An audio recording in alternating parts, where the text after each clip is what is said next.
Cuando a mitad del año pasado el dólar llegó a estar en 1.061 pesos, el Banco Central tomó medidas, inyectando dólares al mercado para que bajara su precio. Bueno, hoy hizo algo muy parecido, pero el Ministerio de Hacienda, ya que con el dólar rondando casi los 900 pesos, en 870, 860, anunció una venta de 2.000 millones de dólares de sus reservas hasta diciembre. Eso inmediatamente hizo que cayera 15 pesos el tipo de cambio esta jornada. Pasamos a revisar cómo fue el movimiento del dólar. Esta es la página de mercados en línea de BTG Pactual. Comenzó el día en 861 pesos y bastante normal, sin mucho cambio, algo a la baja. Pero fíjense cómo a mediados, cerca de la 1:30 de la tarde, vino un cambio brusco. Ahí ya estaba en 850, llegando a 850. Miren ahí está el cambio. Más o menos a la 1:30 de la tarde, ahí se produjo una baja inmediata del precio del dólar. Cuando el mercado supo que el Ministerio de Hacienda entonces haría esta venta de dólares, 2.000 millones hasta diciembre. El ministro de Hacienda explicó por qué. El fisco es superavitario en dólares, o sea, tiene más ingresos en dólares que gastos en dólares. Entonces, a lo largo del año tiene que estar convirtiendo dólares a pesos porque los gastos del Estado son fundamentalmente en pesos, ¿no? Entonces, ahora, ¿de dónde provienen esos dólares? Provienen de ingresos provenientes de Codelco, de la tributación de la minería del cobre, de la tributación de compañías que tributan en dólares y de la emisión de bonos en moneda extranjera, ¿ah? Entonces, todo eso involucra procesos de conversión. Por supuesto, el gobierno lo hace para financiar su gasto, pero que lo haya hecho ahora y en dólares, obviamente, ayuda a que el tipo de cambio baje luego de las alzas que ha tenido en las últimas semanas. Bueno, seguimos hablando del Ministerio de Hacienda porque esta tarde se reunió con prácticamente todos los partidos del Congreso. Orlando Silva estuvo presente en la cita y nos cuenta los detalles respecto al pacto fiscal. Buenas tardes, Orlando. Hola Nico, buenas tardes. Sí, ahí tú lo señalabas. Con casi todos los partidos con representación parlamentaria se reunió hoy día el ministro Marcel en el Ministerio de Hacienda y esa es una de las principales novedades que entregó esta reunión que se da, lo sabemos, en el contexto de los diálogos que lleva adelante el gobierno liderado por el ministro Marcel hace ya varios meses, pero que tenía como principal novedad esa, la presencia de prácticamente todos los partidos políticos y que no nos dio tanto información, la post-reunión no nos dio tanta información concreta de lo que va a ser el pacto fiscal, de los elementos que va a contener, de los proyectos o las fechas en que se van a presentar, pero sí que servía justamente para tantear los ánimos y cómo han cambiado particularmente respecto a la oposición, que sabemos ya se cumplió esta condición que pedía, por ejemplo, la UDI de que hubiera un cambio de gabinete profundo. Ahora, por ejemplo, retomaron las conversaciones y también con otros partidos que también pedían señales y cambios profundos del gobierno para comenzar estas conversaciones. Y ese fue uno de los puntos principales de esta reunión o que podemos sacar. Este cambio de tono que pudo verse después de la reunión, tanto en las palabras del ministro Marcel y también en las palabras de los mismos representantes de los distintos partidos que estuvieron ahí en la reunión. En lo concreto, ¿qué se conoció hoy día? Básicamente que se van a armar grupos de trabajo donde cada partido va a tener representantes dentro de estos grupos y que se van a organizar en 6 ejes que te los comento ahora. Primero, prioridades del gasto, reforma del Estado, impulso al crecimiento, medidas tributarias, seguimiento y evaluación y finalmente principios para un sistema tributario moderno. Esos van a ser los 6 ejes y por lo tanto los 6 grupos de trabajo donde cada partido va a tener algún tipo de representación. El ministro Marcel valoró lo que yo les señalaba, el cambio de tono, el ánimo que hay para conversar, tanto por supuesto de los partidos del oficialismo, pero también de los que no son parte de la coalición de gobierno, y también indicó que sí le habían hecho saber algunos énfasis o señales que diera el gobierno para poder seguir conversando en estos nuevos diálogos prelegislativos que se van a llevar a cabo durante el mes de septiembre. Ese es el plan concreto. Durante el mes de septiembre se van a reunir los representantes de los partidos a analizar cuáles son los puntos de encuentro, también los puntos de desencuentro, y eso fue parte de lo que valoró hoy día el ministro Marcel luego de terminada esta reunión. Los invito a escuchar lo que señaló. En los temas de reforma del Estado se ha puesto mucho énfasis, tanto en lo que se refiere a eficiencia como a transparencia y probidad. También se ha planteado la necesidad de enriquecer algunos ángulos en los temas de impulso al crecimiento. También es algo que valoramos como parte de este diálogo. Pero yo diría que en general en lo que hemos coincidido todos es en que acá hay una gran oportunidad para lograr un acuerdo amplio en torno a cosas que son prioritarias. El cronograma que tenemos es fundamentalmente de hacer la discusión en esta instancia con todos los partidos desde ahora hasta fines de septiembre. Eso es lo más inmediato. Bueno, ahí lo señalaba el ministro Marcel. ¿Qué dijeron del lado de los otros participantes de esta reunión, tanto los partidos políticos de oposición? También, de la misma manera, valoraron el diálogo, el ánimo de diálogos que hay, que claramente se nota distinto a lo que ocurría antes, pero particularmente los partidos de oposición, los que no forman parte de la coalición presidencial, lo que sí solicitaron es que hubiera señales claras, medidas de buena voluntad, de cierta forma, o de buena fe del gobierno para llevar a cabo estas conversaciones, particularmente en temas como, por ejemplo, salud, seguridad, probidad, y también en lo que está ocurriendo ahora, por ejemplo, con lo que va a empezar, que es la reconstrucción de las zonas afectadas por las inundaciones. Los invito a escuchar lo que señalaron varios de los asistentes hoy día en el Ministerio de Hacienda.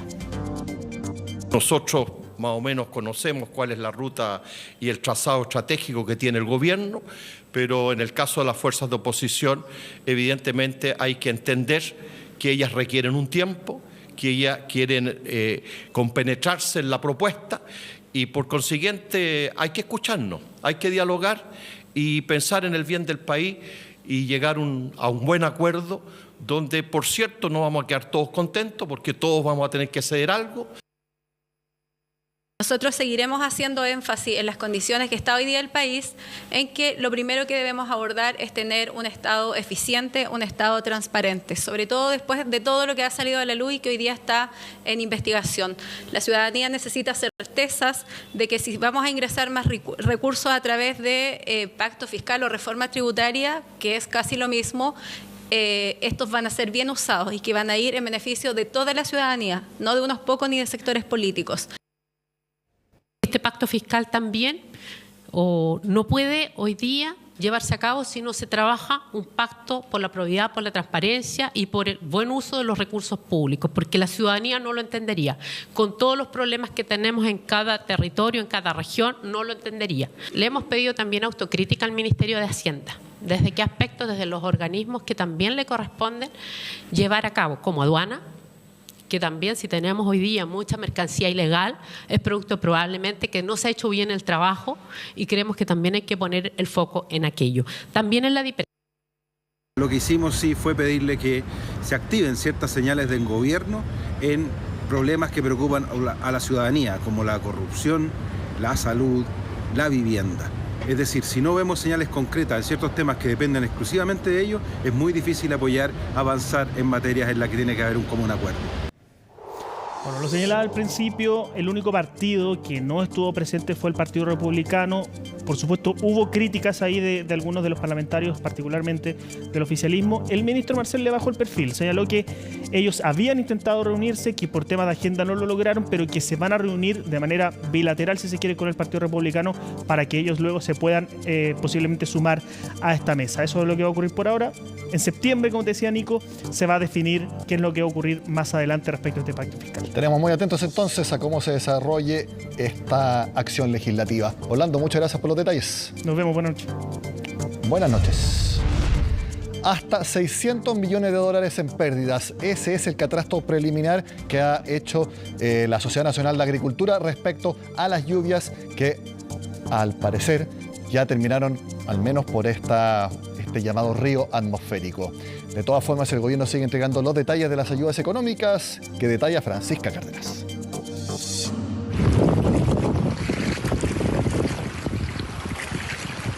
1,5 millones de hectáreas en el territorio nacional son utilizadas para la agricultura, muchas de ellas fuertemente afectadas por el sistema frontal que azotó principalmente la zona centro-sur del país.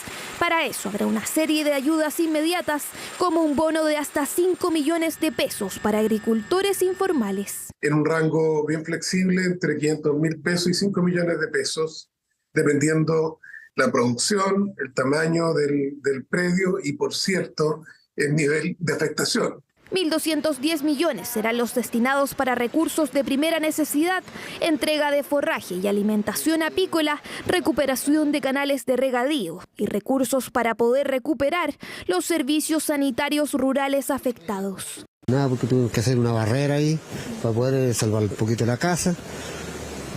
Y de aquí se fue hacia abajo allá, me llevó al huerto, me hizo pedazos del huertecito. Chugas, tenía habas, tenía alberjas, de todo. Según el gobierno, los productos agrícolas más afectados son la sandía, cebollas, hortalizas y también en menor grado producción de pasto para forraje, porque existen 117 comunas agrícolas golpeadas por las lluvias e inundaciones. Hemos constatado en terreno con las diferentes asociaciones gremiales una pérdida estimada en 400 millones de dólares, principalmente en avellano europeo, arándanos y cerezos.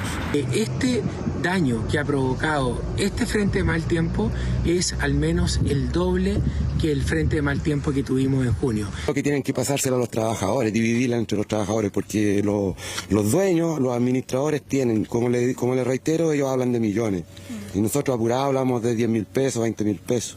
Los pequeños productores podrán también acceder a un bono de recuperación productiva que podrá ser de hasta 10 millones de pesos para empresas formales de cualquier tamaño que hayan sido afectadas por las inundaciones, pago que comenzará durante este mes. El catastro está realizado junto a los municipios y se entrega a contar de la primera semana de septiembre, y a fines de septiembre este catastro se va a actualizar cuando tengamos la total evaluación del daño causado. Nos interesa también es que los financiamientos que antes se realizaban hacia los municipios, que se entregaban los fondos para la emergencia, que también nos den fondos directos ahora.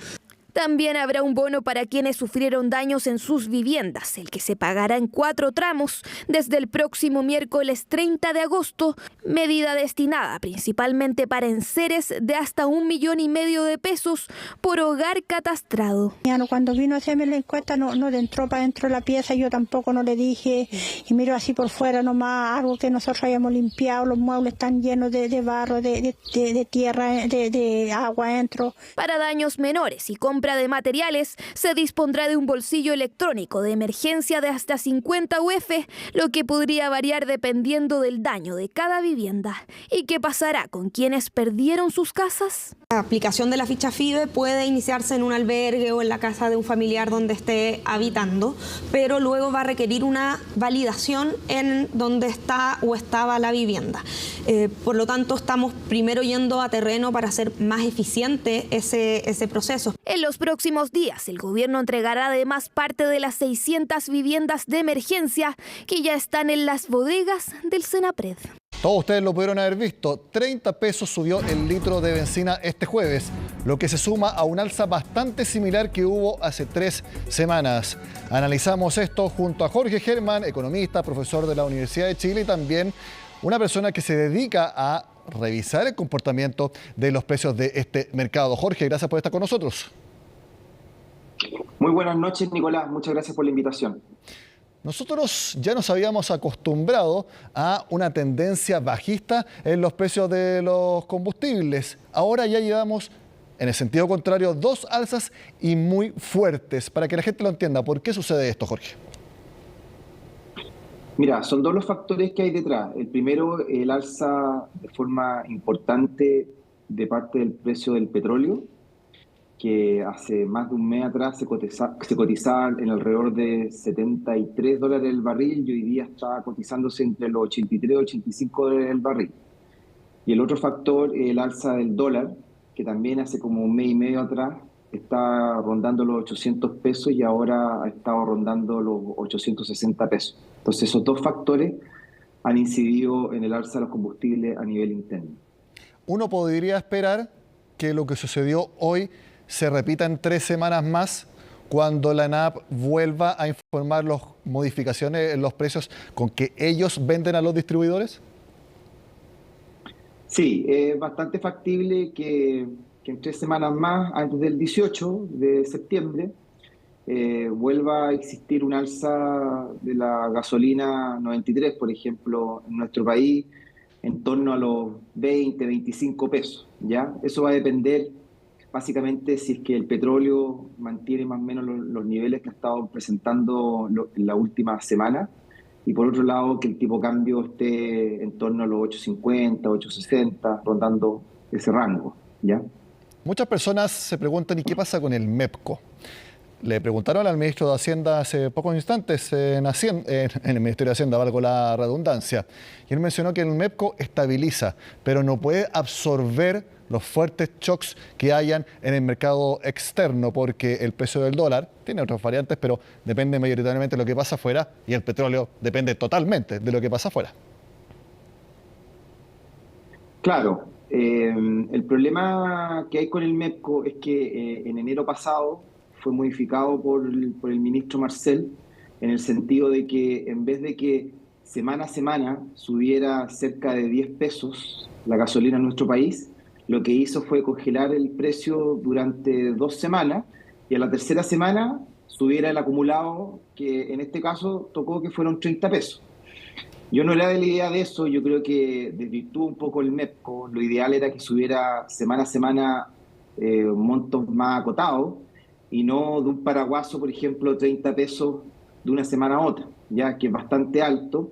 Y yo lo que estuve analizando los precios históricos de la gasolina, y el récord histórico desde marzo del 2011, que no teníamos una variación semanal de 30 pesos o más.